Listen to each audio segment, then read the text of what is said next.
Boche gold and diamonds. Buy now, pay later. Mathrubhumi ദിനപത്രത്തിന്റെ സ്ഥാപക പത്രാധിപർ KP കേശവമേനോന്റെ പേരിലുള്ള പുരസ്കാരം മുൻ മന്ത്രി AK ബാലന് സമർപ്പിക്കും. തരൂർ KP കേശവമേനോൻ സ്മാരകം നൽകുന്ന പുരസ്കാരം 25,000 രൂപയും കീർത്തിപത്രവുമാണ്. മഹത്തരമായ ഒരു പ്രൗഢിയോടുകൂടി തന്നെ നമ്മൾ നടത്തി വരുന്നതാണ്.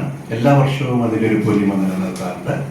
ഇപ്രാവശ്യത്തെ നമ്മുടെ പുരസ്കാരത്തിന് വേണ്ടിയിട്ട് ജൂറി ഐകകണ്ഠേന തിരഞ്ഞെടുത്തിട്ടുള്ളത് മുൻ MP, മുൻ മന്ത്രിയും അതേപോലെ തന്നെ സാംസ്കാരിക രംഗത്ത് ഇടപെടുകയും ചെയ്യുന്ന AK ബാലൻ എന്ന് നമ്മൾ ബഹുമാനത്തോടെ വിളിക്കുന്ന, സ്നേഹത്തോടു കൂടി ബാലൻ എന്ന് വിളിക്കുന്ന AK ബാലനാണ്.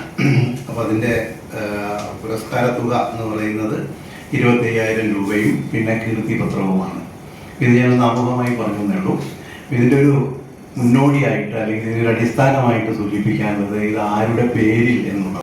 November 9 Tharoor KP Kesava Menon സ്മാരക ട്രസ്റ്റ് ഹാളിൽ നടക്കുന്ന ചടങ്ങിൽ അടൂർ ഗോപാലകൃഷ്ണൻ പുരസ്കാരം സമർപ്പിക്കും.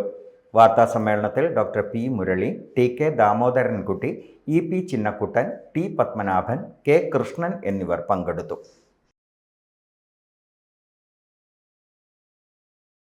Time kids pre school, Mannannur road, Vaniyamkulam. .view news. കാഴ്ചകളാണ് ലോകം, കണ്ടു തുടങ്ങുക.